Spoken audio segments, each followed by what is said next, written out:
زریاب کے منہ سے بے اختیار گہرا سانس نکل گیا۔ اس نے روشن کی آنکھیں بند کر دیں اور سیدھی ہو کر رزمک کی طرف دیکھنے لگی۔ کندن بھی سیدھی ہو کر پیچھے ہٹ گئی تھی۔ رزمک نے باری باری ان دونوں کی طرف دیکھتے ہوئے روشن کے سینے میں پیوست خنجر کے دستے پر ہاتھ رکھا اور اسے جھٹکے سے باہر کھینچ لیا۔ روشن کی لاش کو جھٹکا سا لگا اور زخم سے بہت سا گاڑھا خون فوارے کی طرح ابل پڑا۔ رزمک نے روشن ہی کے لباس سے خنجر صاف کیا اور غور سے اسے دیکھنے لگا۔ بہت ہی عمدہ قسم کی اسٹیل کا 2 دھاری خنجر تھا۔ اس نے زریاب اور کندن کی طرف دیکھا اور اٹھ کھڑا ہوا۔ وہ دونوں بھی کھڑی ہو گئیں۔ زرغون کہاں ہے؟ زریاب نے سوالیہ نگاہوں سے کندن کی طرف دیکھا۔ میں نے زرغون کا نام تو ضرور سنا ہے، لیکن مجھے نہیں معلوم کہ یہ جگہ کہاں ہے۔ شاید رزمک جانتا ہو۔ جگہ تو میں نے بھی نہیں دیکھی ہے، لیکن سنا ہے کہ یہاں سے تقریباً 150 میل شمال کی طرف ایک ہل اسٹیشن ہے۔ درویش پور سے پوری معلومات حاصل ہو سکتی ہے۔ اور یہ شیران کون ہے؟ اسے تو میں بھی نہیں جانتا۔ اسے تلاش کرنا بہت ضروری ہے۔ تمام کاغذات اسی کے قبضے میں ہیں۔ جاگیردار نے مجھے جن تاریخی دستاویزات کے بارے میں بتایا تھا، ان کے علاوہ جاگیر کے دیگر کاغذات بھی اسی فائل میں ہو سکتے ہیں۔ اگر وہ فائل رکھیل شاہ کے قبضے میں چلی گئی تو یہ جاگیر تمہارے ہاتھ سے نکل جائے گی۔ مجھے جاگیر سے زیادہ بابا کی زندگی کی فکر ہے۔ پہلے ہمیں بابا کو تلاش کرنا چاہیے۔ پہلے ہم بابا کو ہی تلاش کریں گے، لیکن حویلی سے نکلنے سے پہلے ہمیں یہاں کی تلاشی لینی چاہیے۔ ہو سکتا ہے یہاں سے کوئی ایسا سراغ مل جائے کہ اس کے سہارے ہم آسانی سے ان تک پہنچ سکیں۔ اس کے علاوہ ہمیں اس کا بھی بندوبست کرنا ہوگا۔ اس نے روشن کی لاش کی طرف اشارہ کیا۔ اس طرح تو اسے نہیں چھوڑا جا سکتا نا۔ اس کا بندوبست میں کر لیتا ہوں۔ آپ لوگ ان کمروں کی تلاشی لیں جو کھلے ہوئے ہیں یا جہاں سے کچھ ملنے کی توقع ہو سکتی ہے۔ رزمک نے کہا۔ اسے تھوڑی سی تلاش کے بعد ایک کدال مل گئی۔ وہ اس بلاک کے باہر گڑھا کھودنے لگا۔ زریاب کمرے میں داخل ہوئی۔ اس نے بستر پر بچھی ہوئی چادر اٹھا کر روشن کی لاش پر ڈال دی اور پھر کندن کے ساتھ مل کر کمرے کی تلاشی لینے لگی۔ گوپانگ کا یہ کمرہ بہت شاندار تھا۔ فرش پر دبیز قالین بچھا تھا۔ ایک کھڑکی کے سامنے تھوڑی سی جگہ چھوڑ کر کنگ سائز ڈبل بیڈ بچھا ہوا تھا۔ کمرے میں 3 الماریاں تھیں۔ لکڑی کی 2 الماریاں تو الگ سے دیوار کے ساتھ کھڑی تھیں اور تیسری دیوار میں ہی بنی ہوئی تھی۔ کندن نے ایک الماری کھول لی جس میں اوپر والے خانے میں ہینگروں پر کچھ کپڑے ٹنگے تھے۔ نچلے خانے میں بھی کپڑے طے کیے رکھے تھے۔ زریاب نے دوسری الماری کھولی۔ اس میں بھی کپڑے تھے، لیکن یہ کپڑے پہلی الماری میں بھرے ہوئے کپڑوں سے بہت مختلف تھے۔ ان کی تراش خراش پرانی طرز کی تھی۔ اس الماری میں بھی کام کی کوئی چیز نہ ملی۔ وہ دونوں بیک وقت تیسری الماری کی طرف لپکیں۔ یہ الماری ان دونوں الماریوں سے بڑی تھی۔ اس کے 4 دروازے تھے۔ ان دونوں نے بیک وقت ایک ایک دروازہ کھول لیا۔ زریاب نے جو دروازہ کھولا اس میں بستر کی چادریں، تولیے اور اسی قسم کی چیزیں بھری تھیں۔ زریاب نے دوسرا دروازہ کھولا ہی تھا کہ اس کی آنکھوں میں چمک سی ابھر آئی۔ درمیان والے خانے میں اس کا سوٹ کیس رکھا تھا۔ اس نے سوٹ کیس نکال کر پلنگ پر رکھ دیا اور کھول کر چیزوں کا جائزہ لینے لگی۔ تمام چیزیں موجود تھیں۔ زپ والے خانے میں اس کی رقم بھی جوں کی تو رکھی تھی۔ اس کی وہ ڈائری بھی موجود تھی جس کے صفحات سے اس کی تحریر غائب ہو چکی تھی۔ وہ اٹھ کر دوبارہ الماری کے قریب آ گئی۔ اسی دوران کندن الماری کا آخری دروازہ کھول چکی تھی۔ اس خانے میں چند فائلیں رکھی تھیں۔ فائلیں اس قدر پرانی تھیں کہ ان کے کاغذ بھی خستہ ہو چکے تھے۔ کندن ایک ایک کاغذ کو الٹ پلٹ کر دیکھ رہی تھی۔ زریاب نیچے بیٹھ گئی۔ سب سے نیچے ایک دراز تھی۔ اس نے جیسے ہی دراز کھولی اس کی آنکھوں میں چمک سی ابھر آئی۔ دراز میں سب سے اوپر اس کی ڈائری رکھی ہوئی تھی۔ اس نے پلٹ کر پلنگ کی طرف دیکھا۔ اسے اپنی آنکھوں پر یقین نہیں آ رہا تھا۔ اس کی ڈائری کھلے ہوئے سوٹ کیس میں سب سے اوپر رکھی تھی۔ زریاب نے دراز میں سے وہ ڈائری نکال لی۔ وہ اسے الٹ پلٹ کر دیکھتی رہی۔ پھر اس نے جیسے ہی پہلا صفحہ کھولا وہ اچھل کر کھڑی ہو گئی۔ پہلے صفحے پر اس کی اپنی ہینڈ رائٹنگ میں اس کا نام لکھا تھا۔ اس نے دوسرا صفحہ پلٹا اور پھر اس کی آنکھیں حیرت سے پھیلتی چلی گئیں۔ اس کی ڈائری کے صفحات پر اس کی وہ تحریر موجود تھی جو اس نے رات میں لکھی تھی۔ زریاب کے دماغ میں آندھیاں سی چلنے لگیں۔ وہ پلنگ کے قریب آ گئی اور دونوں ڈائریوں کا موازنہ کرنے لگی۔ دونوں ڈائریوں میں کوئی فرق نہیں تھا۔ سائز، کور کی رنگت اور نیچے بائیں کونے میں کمپنی کا نام بھی وہی تھا۔ زریاب چند لمحوں تک سوچتی رہی۔ پھر ساری بات اس کی سمجھ میں آ گئی۔ یہ ڈائریاں بازار میں عام طور پر دستیاب تھیں۔ زریاب کی اصل ڈائری غائب کرنے کے بعد گوپانگ درویش پور سے بالکل ویسی ہی ایک اور ڈائری لے آیا تھا جسے دوسرے دن اس کے کمرے میں رکھ دیا گیا تھا۔ اس طرح حویلی کے بارے میں وہ لوگ جو تاثر دینا چاہتے تھے اس میں کامیاب ہو گئے تھے۔ حویلی میں پراسرار قسم کے واقعات رونما ہو رہے تھے جن سے زریاب واقعی خوفزدہ ہو گئی تھی۔ ڈائری کا غائب ہو جانا اور پھر دوبارہ مل جانا اپنی جگہ ایک الگ بات تھی، لیکن ڈائری کے صفحات سے تحریر غائب ہو جانا واقعی ایک پراسرار بات تھی جس نے نہ صرف زریاب کو چکرا کر رکھ دیا تھا بلکہ در حقیقت وہ خوفزدہ بھی ہو گئی تھی۔ زریاب الماری میں بھری ہوئی فائلوں کا جائزہ لینے لگی۔ بیشتر کاغذات پر 50 سال پہلے کی تاریخیں درج تھیں۔ کچھ خطوط تھے۔ کندن بھی یہ سب کچھ دیکھتی رہی۔ پھر وہ دونوں تصویروں والا لفافہ تلاش کرنے لگیں، لیکن وہ لفافہ نہیں ملا۔ الماری کی ایک دراز میں بھورے رنگ کا کاغذ بچھا تھا۔ زریاب نے جیسے ہی وہ کاغذ اٹھایا، اس کی آنکھوں میں چمک ابھر آئی۔ کاغذ کے نیچے ایک تصویر رکھی تھی۔ زریاب نے جلدی سے وہ تصویر اٹھا لی۔ یہ دیکھو کندن، ان میں سے ایک تصویر یہ ہے۔ انہوں نے میری تصویروں والا لفافہ دراز میں بچھے ہوئے اس کاغذ کے نیچے رکھا ہوگا اور لفافہ نکالتے ہوئے یہ تصویر یہاں گر گئی ہوگی۔ اس نے تصویر کندن کی طرف بڑھا دی۔ یہ تصویر دراصل ایک بڑے پورٹریٹ کو سامنے رکھ کر کھینچی گئی تھی۔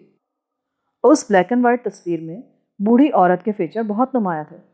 تصویر کو دیکھ کر اندازہ لگایا جا سکتا تھا کہ اس عورت کی عمر 80-85 سال سے کسی بھی طرح کم نہیں رہی ہوگی۔ چہرے پر جھریاں، تھوڑی کے نیچے کھال لٹکی ہوئی، بال بالکل سفید، کانوں میں چوڑیوں کی طرح بڑے بڑے بالے تھے جن کے وزن سے کان بھی نیچے کچھ لٹکے ہوئے محسوس ہو رہے تھے۔ اس عمر میں عام طور پر آنکھوں میں مایوسی جھلک آتی ہے، لیکن اس عورت کی آنکھوں میں حیرت انگیز طور پر زندگی کی بھرپور چمک تھی۔ یہ تو میری دادی مہتاب کی تصویر ہے، تمہارے پاس کہاں سے آئی؟ کندا نے تصویر دیکھتے ہی کہا، تمہاری دادی؟ یہ انہی تصویروں میں سے ایک ہے جو میں جاگیردار کو دکھانے کے لیے اپنے ساتھ لائی تھی۔ کیا تم یقین سے کہہ سکتی ہو کہ یہ تصویر تمہارے پاس تھی؟ ہاں، یہ تصویر بھی اسی لفافے میں تھی۔ لیکن کیا تمہیں کوئی دھوکہ تو نہیں ہو رہا؟ میرا مطلب ہے کہ بعض چہرے… نہیں زریاب، یہ چہرہ میں کیسے بھول سکتی ہوں؟ میرا بچپن انہی کے آغوش میں گزرا ہے۔ بڑی شفیق، مہربان، رحم دل اور محبت کرنے والی خاتون تھی۔ جب ان کا انتقال ہوا تو میں 11 سال کی تھی۔ نہیں، میں اپنی دادی کو کبھی نہیں بھول سکتی۔ یہ میری دادی کی تصویر ہے۔ مجھے اچھی طرح یاد ہے کہ ان کا یہ پورٹریٹ ان کے انتقال سے صرف 4-5 مہینے پہلے بنایا گیا تھا۔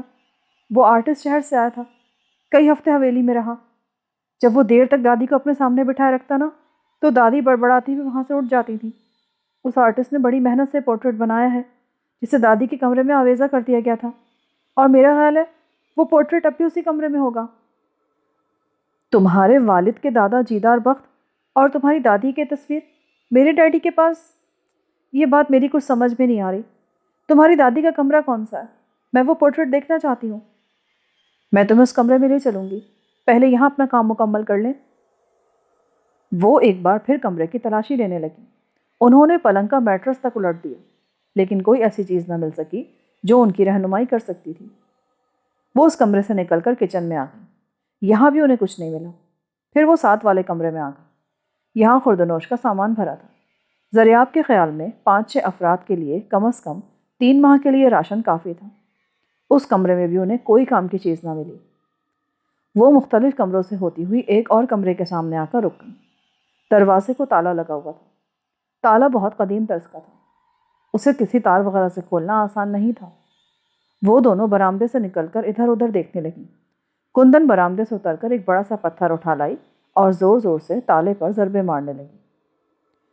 تالے پر پتھر کی ضربوں کی آواز پوری حویلی میں گونج رہی تھی۔ تالا بے حد مضبوط تھا۔ کئی ضربوں کے باوجود بھی وہ نہ ٹوٹ سکا۔ اس کے برعکس پتھر کے کچھ ٹکڑے ٹوٹ گئے۔ اب زریاب نے کندن سے پتھر لے لیا اور تالے پر ضربے لگانے لگی۔ 15-20 منٹ کی کوشش کے بعد بالآخر تالا ٹوٹ گیا۔ وہ دونوں کمرے میں داخل ہوئیں، لیکن انہیں بڑی تیزی سے واپس پلٹنا پڑا۔ یوں لگتا تھا جیسے کمرے میں کوئی زہریلی گیس بھری ہو۔ یہ کمرہ کئی برسوں سے بند پڑا تھا۔ تمام کھڑکیاں اور روشن دان بھی بند تھے، جس کی وجہ سے کمرے کے اندر کی فضا بہت ہی ناگوار سی ہو گئی تھی۔ تقریباً 10 منٹ تک وہ باہر کھڑی رہیں، پھر اندر داخل ہو کر سب سے پہلے کھڑکیاں کھول دیں۔ کھڑکیاں کھلتے ہی تازہ ہوا اندر آئی تو فضا سانس لینے کے قابل ہوئی۔ وہ ہے دادی اماں کا پورٹریٹ۔ کندن نے آتش دان کے اوپر دیوار کی طرف اشارہ کیا۔ زریاب دیوار کی طرف دیکھنے لگی۔ پورٹریٹ پر گرد جم گئی تھی۔ زریاب نے کرسی گھسیٹ کر آتش دان کے قریب رکھی اور اس پر چڑھ کر کینوس کا فریم اتارنے لگی۔ فریم 2 کلو پر اٹکا ہوا تھا اور خاصا وزنی تھا۔ اوپر اٹھاتے ہوئے زریاب اس کا توازن برقرار نہ رکھ سکی اور وہ الٹ کر اس کے سر پہ گرا۔ زریاب کو یوں لگا جیسے مٹی کا بھرا ہوا ٹوکرا اس کے سر پر الٹ دیا گیا ہو۔ فریم اس کے ہاتھ سے چھوٹ گیا جو کرسی سے ٹکراتا ہوا فرش پر گرا۔ زریاب دھول کے بادل میں لپٹی ہوئی تھی اور جب دھول چھٹی تو اسے دیکھ کر کندن کے حلق سے بے اختیار قہقہے پھوٹ پڑے۔ زریاب سر سے پاؤں تک مٹی میں اٹی ہوئی تھی۔ وہ دونوں کچھ دیر تک قہقہے لگاتی رہیں۔ پھر زریاب فرش پر پڑے ہوئے فریم کی طرف دیکھنے لگی۔ بوڑھی عورت کا یہ چہرہ بہت خوبصورتی سے پینٹ کیا گیا تھا۔ حیرت انگیز، یہ تمہاری دادی ہیں اور جیدار بخت تمہارا پردادا، لیکن میرے ڈیڈی کے پاس ان دونوں کی تصویروں کی موجودگی میری سمجھ میں نہیں آ سکی۔ اس رات جب تمہارے بابا سے ملاقات ہوئی تو میں نے جیدار بخت والی تصویر کا تذکرہ کیا۔ اس کا پورٹریٹ بھی میں نے اسی حویلی کے کمرے میں دیکھا تھا۔ تمہارے بابا کی باتوں سے صرف اتنا انکشاف ہوا کہ جیدار بخت کا تعلق پڑنگ آباد سے تھا اور میرے دادا روشن ضمیر بھی پڑنگ آباد سے ہی آ کر کلاچی میں آباد ہوئے تھے۔ میرے والد کی پیدائش کلاچی میں ہی ہوئی تھی، لیکن میرے دادا روشن ضمیر اور تمہارے والد کے دادا جیدار کا پڑنگ آباد سے تعلق یہ ظاہر کرتا ہے کہ ان دونوں میں بھی کوئی تعلق ضرور تھا۔ اس میں تو شک نہیں ہے کہ میرا اور تمہارا خاندان ایک ہی ہے، لیکن حویلی میں اور میرے والد کے پاس ان تصویروں کی موجودگی نے معاملہ بہت الجھا دیا ہے۔ کاش یہ گتھی کسی طرح سلجھ جائے تو بہت سے مسائل حل ہو سکتے ہیں۔ کیا ایسا نہیں ہو سکتا کہ روشن ضمیر اور جیدار بخت میں کوئی قریبی رشتہ ہو؟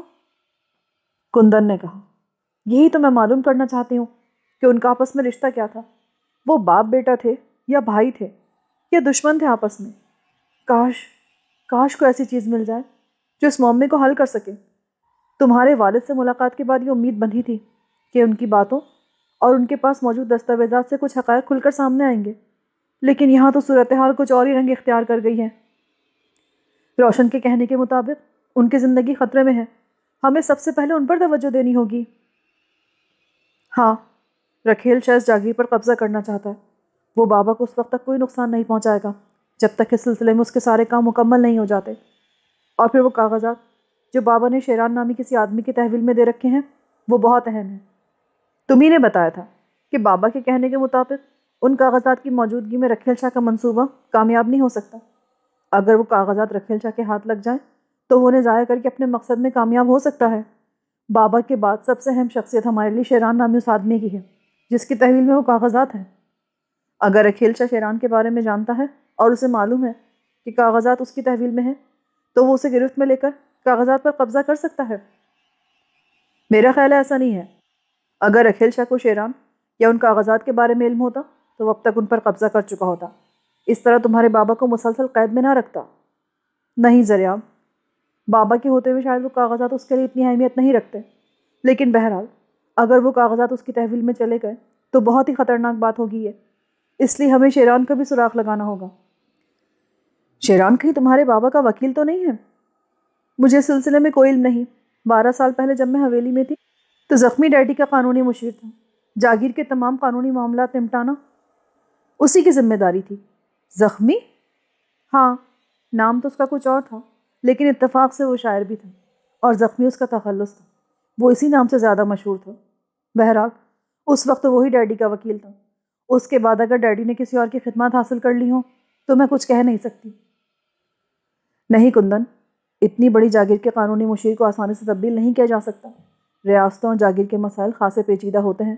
ان کے قانونی مشیروں کو آسانی سے سبکدوش نہیں کیا جا سکتا۔ لیکن جاگیر کا سارا نظام اب رکھیل شاہ کے ہاتھ میں ہے۔ ہر چیز اس کی مٹھی میں ہے۔ وہ کچھ بھی کر سکتا ہے۔ ہاں، یہ ممکن ہے، لیکن میرا دل کہتا ہے کہ شیران تمہارے ڈیڈی کا وکیل نہیں ہو سکتا۔ اتنا تو وہ بھی جانتے ہوں گے کہ رکھیل شاہ سب سے پہلے ان کے قانونی مشیر ہی کو اپنے راستے سے ہٹانے کی کوشش کرے گا، کیونکہ وہ جانتا ہے کہ وکیل ہی اس کے راستے کی سب سے بڑی رکاوٹ ثابت ہوگا۔ وہ یہ بھی جانتا ہوگا کہ جاگیر کے اہم کاغذات اور جاگیردار کا وصیت نامہ وکیل ہی کی تحویل میں ہوگا۔ رکھیل شاہ نے سب سے پہلے پھر تو اسی پر ہاتھ صاف کیا ہوگا۔ نہیں کندن، شیران تمہارے ڈیڈی کا وکیل نہیں ہے۔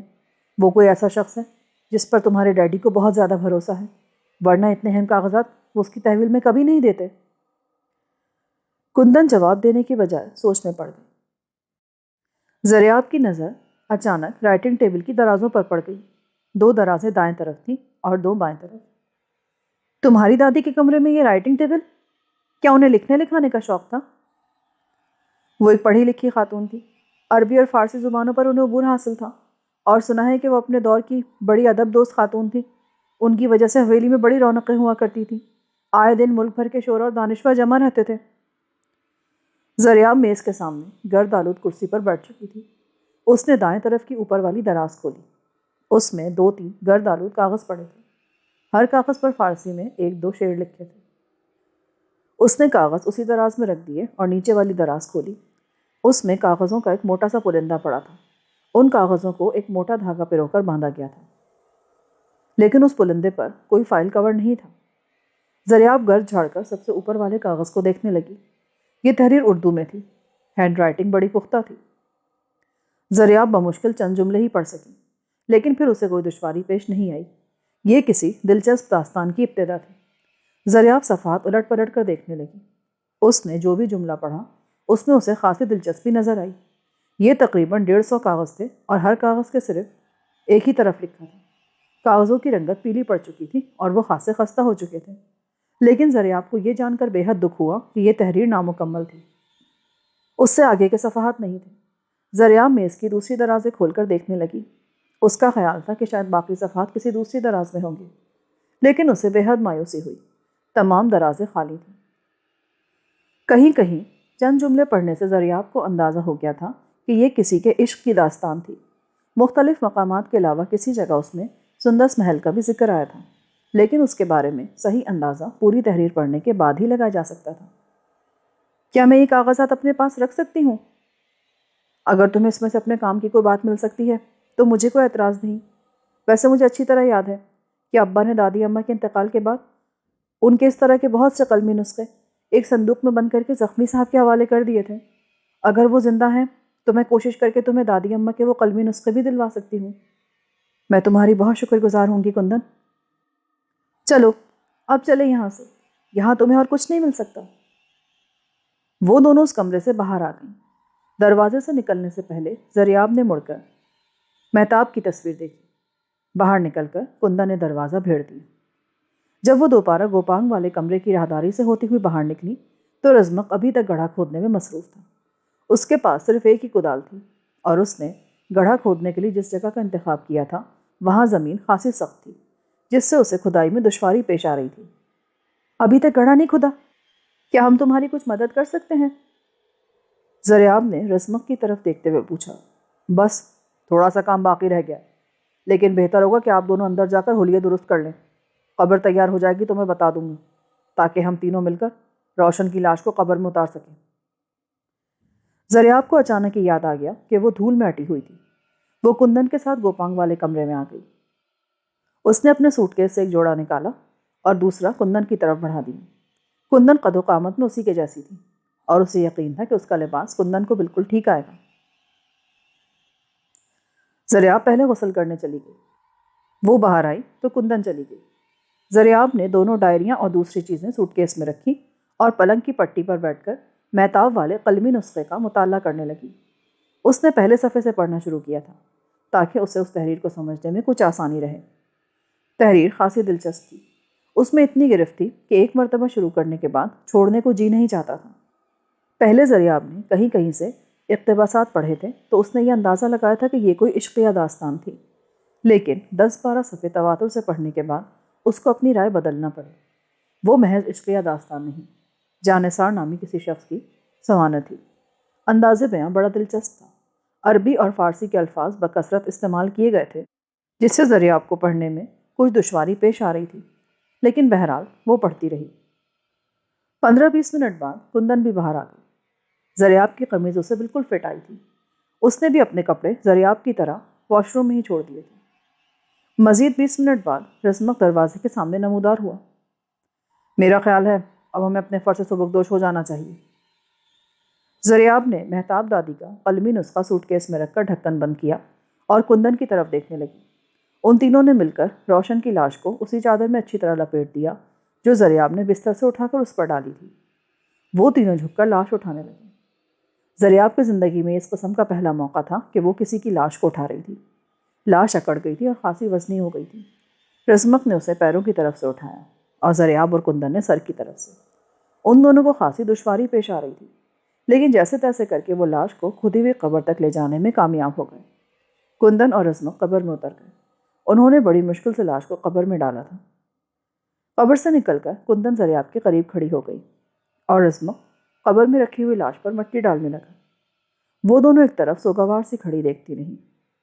لاش کو بھی پوری طرح ڈھکا بھی نہیں گیا تھا کہ حویلی کے گیٹ کی طرف سے کسی موٹر کی آواز آئی۔ ان تینوں نے چونک کر دیکھا۔ رزمق ایک دم سیدھا ہو گیا۔ تم لوگ یہیں رکو، میں دیکھتا ہوں۔ وہ کدال پھینک کر حویلی کے گیٹ کے قریب والی عمارت کی طرف دوڑتا چلا گیا۔ موٹر کی آواز سن کر زریاب پر وحشت سی طاری ہو گئی تھی۔ وہ سوچ رہی تھی کہ کہیں خامس اور گوپانگ واپس تو نہیں آ گئے۔ اس نے کندن کی طرف دیکھا۔ اس کے چہرے پر بھی وحشت برسنے لگی تھی۔ اسی دوران رزمق بھی دوڑتا ہوا واپس آ گیا۔ خامس پولیس کو لے کر آیا ہے، بھاگو! زریاب نے دوڑ کر کمرے میں جا کر اپنا سوٹ کیس اٹھا لیا اور کندن رزمق کے ساتھ ایک طرف دوڑنے لگی۔ رزمق نے دوڑتے ہوئے اس کے ہاتھ سے سوٹ کیس لے لیا۔ وہ ایک دروازے کے قریب پہنچے ہی تھے کہ فضا فائر کی آواز سے گونج اٹھی۔ کندن ایک قدم پیچھے تھی۔ اس کی چیخ سن کر زریاب نے پیچھے مڑ کر دیکھا۔ کندن اس وقت لڑکھڑا کر گر رہی تھی اور دو پولیس والے تیزی سے دوڑتے ہوئے اس طرف آ رہے تھے۔ زریاب کندن کو سہارا دینے کے لیے تیزی سے پیچھے مڑی۔ ٹھیک اسی لمحے ایک اور فائر ہوا۔ زریاب کندن کے ساتھ ہی نیچے گر گئی۔ اس مرتبہ گولی زریاب کے سر سے چند انچ اوپر سے گزرتی ہوئی دیوار میں جا لگی۔ اسی لمحے رزمق مڑ کر تیزی سے ان کے قریب پہنچا۔ اس نے سوٹ کیس زریاب کے ہاتھ میں تھما دیا اور کندن کو پکڑ کر اپنی طرف گھسیٹنے لگا۔ تم دروازے سے اندر جاؤ، جلدی! رزمق نے زریاب سے کہا۔ زریاب نے ان دونوں کو دیکھا اور زمین پر رینگتی ہوئی بڑی تیزی سے دروازے میں داخل ہو گئی۔ ایک سیکنڈ بعد رزمق بھی کندن کو گھسیٹتا ہوا اندر لے آیا۔ زریاب نے بڑی پھرتی سے بھاری دروازہ بند کر کے کنڈا لگا دیا۔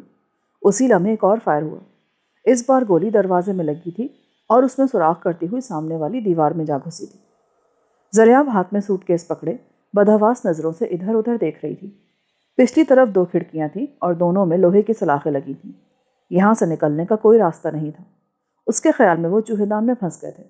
پولیس والوں کو دروازہ توڑنے میں دیر نہیں لگے گی۔ اس نے کندن کی طرف دیکھا۔ اس کی دائیں ٹانگ سے خون بہہ رہا تھا۔ رزمق تیزی سے چلتا ہوا ایک دیوار کے قریب پہنچا۔ زریاب وحشت زدہ سی کبھی کندن اور کبھی رزمق کی طرف دیکھ رہی تھی۔ رزمق شاید اس کمرے میں اس لیے آیا تھا کہ اسے یہاں کے کسی خفیہ راستے کا علم تھا۔ دفتن وہ چونک پڑی۔ باہر سے دروازے پر ٹکریں ماری جا رہی تھیں۔ دروازہ اگر کمزور ہوتا تو اب تک ٹوٹ چکا ہوتا۔ زریاب کو اس بات کا ڈر تھا کہ پولیس والے اگر پچھلی طرف سے آ گئے تو کھڑکیوں سے انہیں نہایت آسانی سے گولیوں کا نشانہ بنایا جا سکتا تھا۔ باہر سے ٹکروں کے ساتھ ساتھ خامس کی آوازیں بھی سنائی دے رہی تھیں۔ وہ چیخ چیخ کر پولیس والوں کو کہہ رہا تھا، ارے کمبختو، پچھلی طرف سے جاؤ، وہ لوگ کھڑکی سے بھاگ نکلیں گے۔ زریاب کا دل اچھل کر حلق میں آ گیا۔ اب موت ان سے چند قدم کے فاصلے پر رہ گئی تھی۔ اگر پولیس والے دوسری طرف پہنچ گئے تو ان تینوں میں سے کسی کی بھی زندگی کی ضمانت نہیں دی جا سکتی تھی۔ دروازے پر اب بھی ٹکریں ماری جا رہی تھیں۔ زریاب کندن کے قریب بیٹھ گئی اور اس کا ہاتھ تھام لیا۔ پھر وہ رزمق کی طرف دیکھنے لگی۔ وہ بڑی تیزی سے دیوار کے قریب فرش ٹٹول رہا تھا اور پھر دفتن کندن کی آنکھوں میں چمک سی ابھر آئی۔ دیوار شک ہو رہی تھی۔ رزمق تیزی سے کندن کے قریب آ گیا۔ وہ اسے کندھے پر اٹھا کر خلا میں داخل ہو گیا۔ اندر کا میکینزم تلاش کرنے میں اسے 1 سیکنڈ سے زیادہ نہیں لگا تھا۔ دیوار کا خلا آہستہ آہستہ کم ہونے لگا اور پھر دونوں حصے آپس میں مل گئے۔ سرنگ میں گہری تاریکی تھی۔ وہ دیوار ٹٹولتے ہوئے آگے بڑھتے رہے۔ وہ حویلی میں کسی اور سرنگ سے داخل ہوئے تھے۔ انہوں نے اپنا تھیلا سرنگ کے اس دہانے کے قریب چھوڑ دیا تھا جہاں سے وہ اندر آئے تھے۔ ان کے ٹارچیں بھی نہ جانے کہاں رہ گئی تھیں اور اب تاریکی میں چلنا دشوار ہو رہا تھا۔ دفتن زریاب کو یاد آ گیا کہ جب وہ شہر سے روانہ ہوئی تھی تو اس نے دوسری چیزوں کے علاوہ سوٹ کیس میں ایک پینسل ٹارچ بھی رکھ لی تھی۔ اس خیال کے آتے ہی وہ فوراً زمین پر بیٹھ گئی اور سوٹ کیس کھول کر سامنے رکھ لیا۔ اسے مایوسی نہیں ہوئی۔ 2 منٹ کی تلاش کے بعد ٹارچ اس کے ہاتھ میں آ گئی۔ اس نے ٹارچ روشن کر لی۔ اس کی روشنی خاصی تیز تھی۔ ٹارچ مجھے دے دو، تم میرے پیچھے آؤ، رزمق نے کہا۔ اس تنگ سی سرنگ میں وہ کندن کو کندھے پر اٹھائے بڑی تیزی سے چل رہا تھا۔ 2-3 سرنگیں گھومنے کے بعد وہ تقریباً 7 منٹ بعد دہانے کے قریب اس جگہ پہنچ گئے جہاں ان کا تھیلا بھی رکھا تھا۔ رزمک نے کندن کو کندھے سے اتار دیا۔ کندن سرنگ کی دیوار سے ٹیک لگا کر بیٹھ گئی۔ اس کے چہرے پر زردی پھیل رہی تھی۔ گولی اس کی پنڈلی میں لگی تھی اور گوشت چیرتی ہوئی نکل گئی تھی۔ زخم سے خون رس رہا تھا۔ شلوار کا پانچے کا حصہ بھی خون سے تر ہو رہا تھا۔ رزمک نے وہاں پڑے تھیلے میں سے ایک چھوٹی سی گول ڈبیا نکالی۔ اس میں مرہم بھرا تھا۔ زریاب نے کندن کی شلوار کا پانچا اوپر تک ادھیڑ دیا۔ پہلے اپنے دوپٹے کے پلو سے زخم صاف کیا اور پھر زخم میں مرہم بھر کر دوپٹے کو لپیٹ کر اچھی طرح پٹی باندھ دی۔ زخم پر مرہم لگتی کندن کو یوں محسوس ہوا جیسے برف کا ٹکڑا رکھ دیا گیا ہو۔ اس کی پنڈلی میں برف جیسی ٹھنڈک کی ایک لہر سی دوڑتی چلی گئی اور درد حیرت انگیز طور پر کافور ہو گیا۔ چند منٹ بعد وہ سرنگ کے دہانے سے نکل کر جھاڑیوں میں آ گئے اور تیز تیز قدم اٹھاتے ہوئے گھوڑوں کے پاس پہنچ گئے۔ اب ان کے پاس صرف 2 گھوڑے رہ گئے تھے۔ تیسرے کو سانپ نے ڈس لیا تھا۔ میرا خیال ہے آپ دونوں سفید گھوڑے پر بیٹھ جائیے، میں اپنے والے گھوڑے پر بیٹھ جاتا ہوں۔ رزمک نے پہلے کندن کو گھوڑے پر بٹھایا اور پھر سہارا دے کر زریاب کو بھی گھوڑے پر سوار کروا دیا۔ زریاب نے رزمک کا تھیلا گلے میں لٹکا لیا۔ اس کا سوٹ کیس رزمک نے لے لیا تھا۔ زریاب نے گھوڑے کی لگامیں تھامی۔ کندن نے قدرے آگے جھک کر اسے دونوں باہوں کی لپیٹ میں لے لیا۔ رزمک بھی گھوڑے پر بیٹھ چکا تھا۔ انہوں نے ابھی گھوڑوں کا رخ موڑا ہی تھا کہ سناٹے میں ایک چیختی ہوئی آواز سنائی دی، وہ رہے، گولی چلاؤ، شوٹ کر دو انہیں۔ بچے کی جیسی چیختی ہوئی یہ آواز خامس کی تھی۔ زریاب کا دل اچھل کر حلق میں آ گیا۔ رزمک نے مڑ کر دیکھا۔ حویلی کی اونچی فصیل پر خامس اور 2 پولیس والے کھڑے تھے۔ ان کے ہاتھوں میں رائفلیں تھیں۔ رزمک نے گردن موڑی ہی تھی کہ فضا فائرنگ کی آواز سے گونج اٹھی۔ رزمک کسی کھلی جگہ پر تھا۔ اوپر سے چلائی جانے والی 2-3 گولیاں رزمک کے گھوڑے کی پچھلی ٹانگوں پر لگیں۔ گھوڑا ہنہناتا ہوا بری طرح اچھلا اور پھر گر گیا۔ رزمک بھی گھوڑے سے گر کر قلع بازیاں کھاتا ہوا دور جا گرا۔ یہ غنیمت ہے کہ اس کا پیر رکاب میں نہیں پھنسا تھا، ورنہ وہ گھوڑے کے نیچے دب جاتا۔ اس نے بڑی پھرتی سے اٹھ کر قریب پڑا زریاب کا سوٹ کیس اٹھایا اور ایک درخت کے پیچھے چھلانگ لگا دی۔ زریاب، گھوڑے کو بھگاؤ، کندن تمہیں راستہ بتاتی رہے گی۔ کھنڈر والے تہخانے سے میری بہن خوشنما کو ساتھ لے کر بستی میں چلی جاؤ، اور کندن تم راجو سے کہنا کہ وہ تم لوگوں کو اپنے یکے پر فیروز آباد پہنچا دے۔ فیروز آباد میں تم لوگ بودی شاہ کے گھر پر میرا انتظار کرو، میری فکر مت کرنا، میں پہنچ جاؤں گا۔ جلدی کرو زریاب، بھگاؤ گھوڑے کو۔ حویلی کی فصیل سے مسلسل فائرنگ جاری تھی، لیکن زریاب کا گھوڑا درختوں میں ہونے کی وجہ سے ابھی تک فائرنگ کی زد سے محفوظ تھا۔ زریاب نے رزمک کو سوٹ کیس ہاتھ میں لیے درختوں میں ایک طرف دوڑتے دیکھا تو اس نے بھی گھوڑے کو ایڑ لگا دی۔ گھوڑا ہلکی رفتار سے دوڑنے لگا۔ درخت گنجان ہونے کی وجہ سے زریاب اسے زیادہ تیزی سے نہیں دوڑا سکتی تھی۔ اس کا رخ اس طرف تھا جس طرف سے اس روز وہ رزمک کے ساتھ حویلی سے فرار ہو کر گئی تھی۔ گزرنے والے ہر لمحے کے ساتھ حویلی سے اس کا فاصلہ بڑھتا جا رہا تھا۔ فائرنگ کی آوازیں اب بھی آ رہی تھیں، لیکن وہ آوازیں بتدریج معدوم ہوتی جا رہی تھیں۔ کندن نے بڑی سختی سے زریاب کو اپنی باہوں کی لپیٹ میں لے رکھا تھا۔ حویلی کی فصیل پر کھڑے ہوئے پولیس والے اندھا دھند درختوں میں فائرنگ کر رہے تھے۔ تڑپتے ہوئے زخمی گھوڑے کے 2 گولیاں اور لگیں اور وہ زمین پر لوٹنے لگا۔ اس کی ٹانگیں تیزی سے چل رہی تھیں۔ میرا خیال ہے کہ وہ لوگ بھاگ گئے ہیں، ایک پولیس والے نے کہا۔ ان میں سے کم از کم ایک انہی درختوں میں کہیں چھپا ہوا ہے، فائرنگ کرتے رہو، کوئی نہ کوئی گولی تو اسے ضرور لگے گی۔ پولیس والے دیر تک درختوں میں ادھر ادھر فائرنگ کرتے رہے، پھر انہوں نے رائفلیں جھکا لی۔ کوئی فائدہ نہیں، وہ لوگ فرار ہو چکے ہیں، گولیاں ضائع کرنے کا کوئی فائدہ نہیں ہے، چلو چلو نیچے چلو۔ خامس ان سے پہلے دوڑتا ہوا فصیل کے اندر والی سیڑھیاں اترنے لگا۔ دونوں پولیس والے بھی اس کے پیچھے سیڑھیاں اترتے ہوئے اس جگہ پہنچ گئے جہاں اس پولیس پارٹی کا انچارج، سب انسپکٹر اور 4 دوسرے پولیس والے کھڑے تھے۔ ان کے سامنے تازہ کھدی ہوئی وہ قبر بھی تھی جو ابھی پوری طرح بند نہیں کی گئی تھی۔ سفید چادر نظر آ رہی تھی۔ ظاہر ہے اس چادر میں ایک لاش لپٹی ہوئی تھی، لیکن یہ اندازہ لگانا دشوار تھا کہ لاش کا سر کس طرف ہے اور پیر کس طرف۔ کیسے کیسے چوخت بھرتی کر رکھے تم لوگوں نے پولیس میں؟ خامس سب انسپکٹر کے سامنے پہنچ کر غصے سے چیخا۔ اس کی آواز ایسی تھی جیسے کوئی 12-13 سال کا ناراض لڑکا چیخ رہا ہو۔ انہیں تو غلیل تک چلانی نہیں آتی ہوگی، اور ان کے ہاتھوں میں رائفلیں تھما دی تم نے۔ کیا ہوا مسٹر خامس؟ ہونا کیا تھا؟ شکار ان لوگوں کے سامنے تھا اور یہ لوگ تینوں میں سے کسی ایک کو بھی نشانہ نہیں بنا سکے۔ اگر رائفل میرے ہاتھ میں ہوتی نا تو میں دیکھتا کہ ان میں سے ایک بھی کیسے بچ کر جاتا ہے۔ ہم یہاں شکار کھیلنے نہیں آئے مسٹر خامس۔ ارے میں ان مجرموں کی بات کر رہا ہوں آفیسر، جو فرار ہونے میں کامیاب ہو گئے۔ تمہارے یہ نشانچی صرف ایک گھوڑے کو مار گرانے میں کامیاب ہو سکے۔ میں کہتا ہوں تم لوگ اب یہاں کھڑے کیا کر رہے ہو؟ نکلو یہاں سے اور پیچھا کرو ان کا۔ ان میں 2 عورتیں ایک گھوڑے پر ہیں، ایک عورت زخمی ہے، وہ گھوڑا بھی 2 سواروں کا بوجھ اٹھا کر زیادہ تیزی سے نہیں دوڑ سکتا، تیسرا آدمی پیدل ہے، وہ بھی زیادہ دور نہیں جا سکتا، جلدی کرو، وقت نکل گا تو ان میں سے کوئی بھی ہمارے ہاتھ نہیں آ سکے گا۔ نہیں مسٹر خامس، ہمارے پاس صرف ایک جیپ ہے اور ہمیں اندازہ نہیں کہ وہ لوگ کس طرف گئے ہوں گے، اس لیے ان کا تعاقب کرنا بہت مشکل ہے۔ کیا؟ یہ کیا کہہ رہے ہو تم؟ کیا تم قاتلوں کا تعاقب کرنے سے انکار کر رہے ہو؟ جانتے ہو اس کا نتیجہ کیا ہوگا؟ ہم میں سے کسی نے انہیں قتل کرتے نہیں دیکھا۔ ارے واہ، انہوں نے قتل نہیں کیا تو بھاگے کیوں تھے؟ اور پھر تم نے خود اپنی آنکھوں سے انہیں اس عورت کی لاش دفن کرتے ہوئے نہیں دیکھا تھا کیا؟ عورت کی لاش؟ آپ کو کیسے معلوم ہو مسٹر خامس کہ یہ عورت کی لاش ہے؟ حویلی میں صرف ایک ہی عورت تھی جو کھانا وغیرہ پکانے کے لیے یہاں رکھی گئی تھی، ظاہر ہے یہ لاش اس عورت کے علاوہ اور کس کی ہو سکتی ہے؟ اور ہم یہ لاش اس طرح چھوڑ کر نہیں جا سکتے، چلو لاش باہر نکالو۔ سب انسپیکٹر نے اپنے ماتحتوں کو اشارہ کرتے ہوئے کہا۔ نہیں! خامس نے جھپٹ کر ایک کانسٹیبل کی رائفل چھین لی۔ تم لوگ لاش کو چھونے کے بجائے میرے ساتھ حویلی سے باہر چلو اور ان لوگوں کو تلاش کرو۔ تمہیں یہ حرکت بہت مہنگی پڑے گی خامس، رائفل واپس کر دو، ہم تمہارے حکم کی تعمیل نہیں کر سکتے۔ تم جانتے نہیں ہو کہ تم کس کے حکم پر یہاں بھیجے گئے ہو؟ رکھیل شاہ اس علاقے کا بے تاج بادشاہ کہلاتا ہے، تمہارے افسران اعلیٰ بھی اس کے سامنے ہاتھ باندھ کر کھڑے ہوتے۔ اگر یہ لوگ بچ نکلنے میں کامیاب ہو گئے نا تو رکھیل شاہ تم سب کو الٹا لٹکا کر کھال کھچوا دے گا۔ اگر تم لوگ اپنی چمڑی بچانا چاہتے ہو تو میرے کہنے پر عمل کرو، اس لاش کو یہیں سڑنے دو اور ان لوگوں کو تلاش کرو، ورنہ میں نے تمہیں تمہارے انجام سے آگاہ کر دیا ہے۔ سب انسپیکٹر کی آنکھوں میں الجھن تیر گئی، وہ اس جاگیر کے مینیجر رکھیل شاہ کو اچھی طرح جانتا تھا۔ خامس نے اس کے بارے میں غلط نہیں کہا تھا، وہ واقعی اس علاقے کا بے تاج بادشاہ تھا اور پولیس کے اعلیٰ افسران بھی اس کے سامنے نظریں جھکا کر کھڑے ہوتے تھے۔